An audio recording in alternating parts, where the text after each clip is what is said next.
मित्रों नमस्कार। मैं हूं राजेश चेतन। आज मेरे पॉडकास्ट में एक बड़ा व्यक्तित्व आपके सामने लेके आ रहा हूं। ये एक सद्ग्रस्त हैं, यूनियन लीडर हैं, आध्यात्मिक व्यक्तित्व है, राष्ट्रीय स्वयंसेवक संघ के निष्ठावान स्वयंसेवक हैं और ना जाने कितने कितने चेहरे लेके घूमते हैं। मेरे मित्र मनमोहन गुप्ता। मनमोहन गुप्ता जी अपने 60 वर्ष पूर्ण करके पंजाब नेशनल बैंक की 39 वर्ष की सेवा पूर्ण करके अब रिटायरमेंट के बिल्कुल नज़दीक आ गए हैं और एक नई पारी खेलने के लिए बिल्कुल तैयार हैं। तो मुझे लगा कि इस अवसर पर उनसे बात करनी चाहिए, उनसे पॉडकास्ट करना चाहिए। तो मेरे स्टूडियो में हैं मनमोहन गुप्ता जी। नमस्कार मनमोहन जी। नमस्कार नमस्कार राजेश जी। कैसे हाल चाल हैं आपके? बहुत आनंद है, आपके साथ बैठकर और आनंद आ गया। कैसा अनुभव हो रहा है? एक नया जीवन, एक नई पारी शुरू होने वाली है आपकी और रिटायरमेंट एक शब्द बड़ा भारी भरकम है। कैसा फील कर रहे हैं मेरे मित्र मनमोहन गुप्ता इस अवसर पर? राजेश जी, ऐसा है, रिटायरमेंट केवल बैंक से हो रहा है, बाकी जीवन के जितने भी कार्य चल रहे हैं वह जू का तू चलते रहेंगे। मुझे नहीं लगता उसमें कोई बहुत ज़्यादा बदलाव आने वाला है। संगठन के काम हैं, राष्ट्रीय स्वयंसेवक संघ के जो मेरे कार्य हैं, जो जिम्मेदारियां हैं, उसमें शायद ही कोई बदलाव आए। और अभी तो NOW ने राष्ट्रीय संगठन मंत्री बना करके और जिम्मेदारी को बढ़ा दिया है। मुझे लगता है केवल बैंक से ही रिटायर हो रहा हूँ, बाकी सब काम जू के तू चलेंगे, ऐसा लगता है मेरे को। मनमोहन जी, संघ का कार्यकर्ता जो होता है, आपने तो तृतीय वर्ष भी किया हुआ है, 3rd ईयर शिक्षित है आप संघ के कार्यकर्ता। और संघ का जो स्वयंसेवक होता है वो परिवार के अंदर बड़ा अनपॉपुलर हो जाता है। पत्नी से उसके रिश्ते खराब हो जाते हैं, बच्चे उसको पसंद नहीं करते हैं, घर में किचकिच किचकिच किचकिच रहती है। आप तो बचपन से ही संघ के कार्यकर्ता हो, ये गृहस्थ का और संघ का समन्वय कैसे किया आपने? देखिए, बड़ा गंभीर विषय है और ऐसा नहीं है कि ऐसा नहीं हो सकता। ये ठीक है कि कार्य करते समय परिवार की जो ज़रूरत है समय देने की उतनी नहीं हमारी रह पाती है, चूँकि समय 24 घंटे का ही है।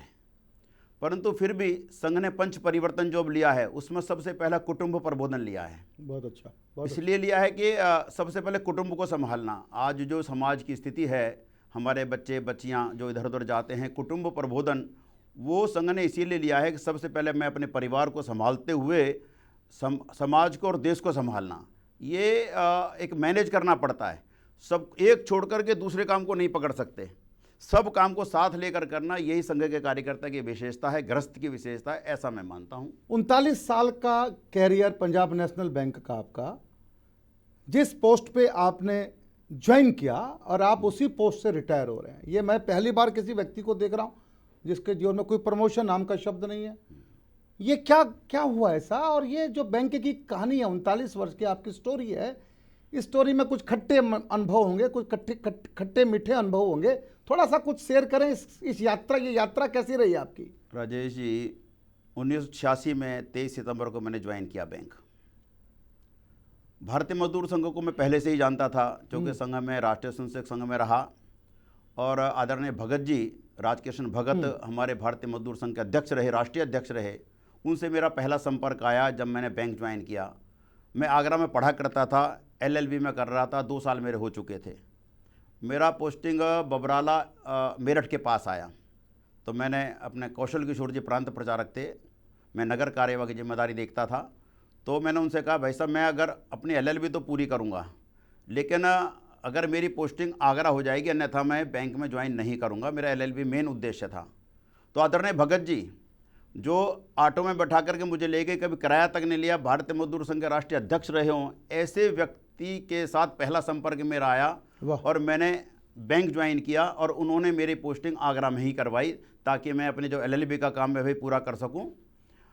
और स्वाभाविक है, जब हम राष्ट्रीय कार्य में प्रारंभ से जुड़े हैं तो खट्टे मीठे अनुभव तो आएंगे ही। मैं क्लरिकल पोस्ट ही मैंने ज्वाइन किया और आपने भी सही कहा कि क्लर्क ही मैं रिटायर हो रहा हूँ आज। बीच में प्रमोशन के बहुत सारे मौके आए, परंतु संगठन ने मुझे कभी अनुमति नहीं दी कि मैं प्रमोशन लूं। मैंने आगरा में ज्वाइन करके मैं दिल्ली आ गया और दिल्ली में संगठन में जिम्मेदारी बढ़ती चली गई और मात्र 13 वर्ष की अवस्था में 13 वर्ष की नौकरी के बाद मैं दिल्ली का, जबकि दिल्ली में पुराने लोग बहुत थे, मैं दिल्ली को जनरल सेक्रेटरी बना दिया गया। चूँकि संघ का कार्यकर्ता था, शायद हमारे अधिकारियों ने सोचा और मैं उसको मिला कर के ले चल सकता था, तो मुझे जनरल सेक्रेटरी दिल्ली का 2001 में बना दिया गया। जब जनरल सेक्रेटरी बन गया तो लोगों के इतने काम थे, मैं देखता था कि बैंक में करने के बाद भी बहुत सारे काम रह जाते हैं, लोग परेशान रहते हैं। तो मुझे लगा जो बैंक की नौकरी कर रहा है वह ठीक से जब कर सकेगा जब उसके अपने कार्य हल होंगे। तो मैंने वो रास्ता चुना। मैंने अपने प्रमोशन को तिलांजलि दे दी और लगातार दिल्ली में 2006 और 7 से ऑटोमेटिक मेरा प्रमोशन होता रहा। दिल्ली में ही मुझे ऑफिसर बनाया गया, लेटर आते रहे। लेकिन मैंने वो रास्ता अपना बंद कर दिया कि मैं क्लरिकल में ज्वाइन किया था, क्लरिकल में ही रिटायर होऊंगा। लेकिन बैंक ने भी हमारा बहुत वक़्त किया। आज बैंक के एमडी हमारे अशोक चंद्रा जी, वह भी हमारे कार्यक्रम में आ रहे हैं, जिनके लिए इतना संभव नहीं, 1 लाख कर्मचारी हैं और एक चूँकि संगठन का मैं एक कार्यकर्ता हूँ इसलिए वो आ रहे हैं। ये हमने बहुत कुछ पाया, वो खो करके पाया भी बहुत कुछ है। ऐसा मेरा ये बैंक का जीवन रहा।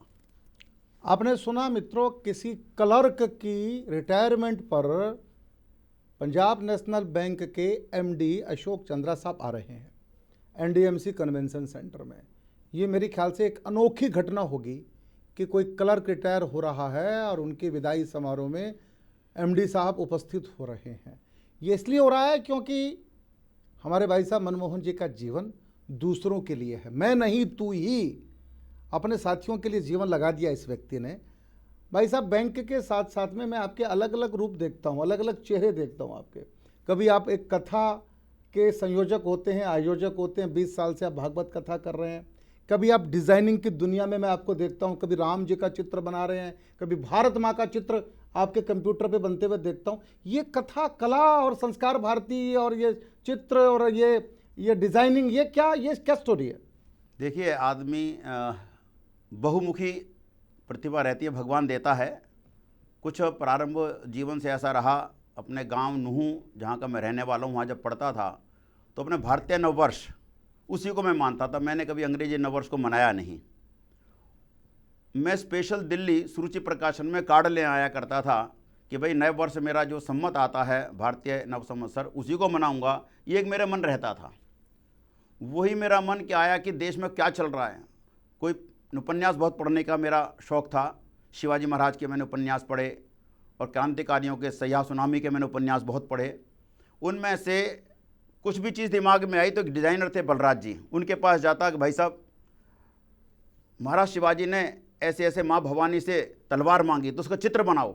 वो बनाते चित्र वही बनाते थे। मैं तो केवल कल्पना दिया करता था। वो एक मेरा शौक़ था। वो शौक़ बाद में थोड़ा सा घर परिवार के हमारे प्रोफेशन में आ गया। और जहाँ तक बात आपने भी कही है अध्यात्म की, ये पारिवारिक है हमारा। पिताजी हमारे बहुत बड़े शिव भक्त हैं। अभी 12 ज्योतिर्लिंग की स्थापना उन्होंने अभी भी कराई है। आज 93 वर्ष से अधिक की उनकी आयु है। और नित्य प्रति प्रातःकाल 2 बजे उठना और उसके बाद साधना में लग जाना, ये उनका जीवन है। तो वहीं से हमने शुरू किया। और ये भगवान की कृपा होती है कि जब कथा सुनते सुनते ऐसा लगा कि उसमें एक गौशाला बनना चाहिए। प्रत्येक परिवार, जो हिंदू परिवार है, एक गौ की पालना प्रत्येक परिवार करे, ये कहीं ना कहीं मन में बैठा। उसके लिए फिर भागवत कथा का आयोजन, उस कथा के माध्यम से गौओं को प्रेरणा और ये गौशाला का निर्माण। फिर वो रुका नहीं, बढ़ता चला गया। पूज्य दीदी माँ का बड़ा कृपा रही। हमारे निवास पर पधारी, मेरा छोटा सा फ्लैट है। आचार्य जयराम जी महाराज जगतगुरु वह पधारे। संघ के सरकारे वाले होवे शेषाद्री जी, उनका भी मेरे LIG फ्लैट में एक बार भोजन का उन्होंने कृपा करी। ऐसे बहुत बड़े राजसी संत, सामाजिक संत और आध्यात्मिक संत, उन्होंने उनके चरण मेरे निवास पर पड़े। वही सब प्रेरणा आगे चलती चली गई और ये रास्ता चलता चला गया। वाह मनमोहन जी, बहुत अच्छा। एक रैपिड हम सेशन करेंगे। मैं कुछ सवाल पूछूंगा और आपने उसका तुरंत उत्तर देना है, संक्षेप में उत्तर देना है। आपके आदर्श कौन है? आदर्श जीवन में बहुत सारे लोगों से बहुत कुछ सीखते हैं। 24 गुरु ऐसे कहे गए हैं, लेकिन अगर एक आदर्श पूछना चाहें तो डॉक्टर हेडगेवार जी के बाद श्रद्धेय ठेंगड़ी जी, जिनके लगातार मैं जीवन को पढ़ता हूं और भारतीय मजदूर संघ के नाते जिनका तपस्या रही है, जिन्होंने कहा था कि पद्म भूषण मैं नहीं लूँगा जब तक डॉक्टर हेडगेवार को भारत रत्न नहीं मिलेगा, ऐसे तपस्वी व्यक्ति को मैं अपना आदर्श मानता हूँ, श्रद्धेय ठेंगड़ी जी को। आपकी प्रिय पुस्तक? प्रिय पुस्तक अध्यात्म की दृष्टि से तो मैं रामचरितमानस, वाह, जिसका भगवान कृपा करते हैं, हम निरंतर उसका कहीं ना कहीं पाठ, बहुत सारे प्रसंग रुलाते हैं, प्रेरणा देते हैं। ऐसा रामचरितमानस जो गोस्वामी जी ने लिखा है वो मेरी प्रिय पुस्तक। आपका प्रिय शहर कौन सा है जिसमें को आप प्रेम करते हैं, बार बार जाना चाहते हैं जहाँ पर? देखिए, प्रिय शहर तो मेरा दिल्ली है, जहाँ मैं रहता हूँ। दिल्ली है। और मेरे जीवन का अधिकांश 1989 से दिल्ली में आ गया हूँ बैंक में, और तब से मैं दिल्ली में ही हूँ। 25 और 11 36-37 वर्ष हो गए, 60 में से अधिकांश में दिल्ली में बीता है। बाकी तो सब शहर मेरे भारत के हैं, सभी अच्छे हैं, लेकिन दिल्ली मेरा मुख्य शहर है। यदि आपको एक दिन के लिए प्रधानमंत्री के पद पर बैठा दिया जाए तो एक कौन सा काम करना आप चाहेंगे? अरे बाबा, ये कभी होगा नहीं, फिर भी आपका प्रश्न है राजेश जी, बड़ा प्रश्न है। काम देश में बहुत हैं, लेकिन अध्यात्म और संघ को जोड़ करके अगर मैं देखता हूँ, मेरा मन जो करता है, भारत हिंदू राष्ट्र के साथ साथ अगर कुछ करने का मन करेगा तो गौ का रक्त ना गिरे, गोवध बंद हो, ऐसा मेरा अपना विचार है। गौ का रक्त इस देश की धरा पर नहीं गिरना चाहिए, ये सच्चाई है। प्रधानमंत्री भी सफ़ेद दाढ़ी रखते हैं और आप भी सफ़ेद दाढ़ी रखते हैं। अब ये सवाल है कि आपकी नज़रों में भारत का भविष्य क्या है? आज राज सत्ता तपस्वी के हाथों में, इसमें कोई शक नहीं है। मैं उनको तपस्वी मानता हूँ, और जो सर्वस्व समर्पण देश के लिए समय कर रहे हैं मेरे भारत के प्रधानमंत्री आदरणीय नरेंद्र मोदी जी, इसमें कोई संदेह नहीं है। उनके हाथ में है, भविष्य उज्ज्वलता की ओर जाता जा रहा है। और अब ऐसा लगता है हम व्हाट्सएप के यूनिवर्सिटी पे ना जाएं तो देश का भविष्य उज्ज्वल है, और ये देश अब हर प्रकार से बढ़ने वाला है, ऐसा मेरा मानना है। बहुत अच्छा। तो मित्रों, अब चलते चलते मनमोहन जी का सेवानिवृत्ति आ गई है, और वो एक बड़ा समारोह हो रहा है NDMC कन्वेंशन सेंटर में 4 अक्टूबर को, और जिसमें पंजाब नेशनल बैंक के MD श्री अशोक चंद्रा जी भी आ रहे हैं। आप सब भी उसमें सादर आमंत्रित हैं। मैं ये जानना चाहता हूँ, अब चलते चलते मनमोहन जी, अब नई पारी आपकी आरंभ हो रही है रिटायरमेंट के बाद, सेवानिवृत्ति के बाद। अपने यहाँ उसको वानप्रस्थ कहा गया है भारत में। अब आप अपने आप को नई पारी के लिए आपने कैसे तैयार किया है? क्या आगे की योजनाएं हैं? आप आगे आपने जीवन का वो क्रम बनाया है? थोड़ा सा अगर बताएंगे तो हमको अच्छा लगेगा। जी राजेश जी, मैंने जैसे पहले बताया कि बैंक से ही सेवानिवृत्ति मेरी हो रही है, और संगठन ने दायित्व दिए हैं। संस्कार भारती ने भी दिल्ली प्रांत का एक कार्यकारिणी का दिया है, बहुत सारे कला प्रेमी, कला साधकों से मिलवाया है, उनके साथ बैठना होता है। दूसरा, सद्भावना, एक सामाजिक सद्भावना संघ का है, उसके ज़िले का दायित्व मिला है, जो बहुत आवश्यक आज है। जिस प्रकार के देश में जातियों में बांटने की कोशिश होती है, उसको ठीक देश के परिप्रेक्ष्य में उसको संभालना एक ज़िले की जिम्मेदारी दी है। और NOBW ने राष्ट्रीय संगठन मंत्री की जिम्मेदारी अभी 7-8 दिन पहले, पूरा एक संगठन मंत्री हम समझ सकते हैं कि पूरा देश में भ्रमण अब रहने वाला है लगातार, व रिटायरमेंट के बाद और ज़्यादा होगा। तो जैसा भी संगठन हमारा उपयोग समझेगा, हमें काम करने में दिक्कत नहीं, हम काम करेंगे, लगातार करेंगे। बहुत बहुत धन्यवाद। तो साथियों, कैसा लगा आपको ये?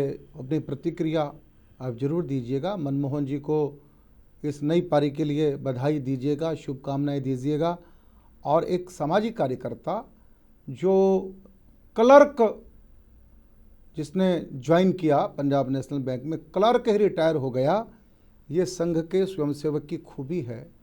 उसके लिए राष्ट्र प्रथम है।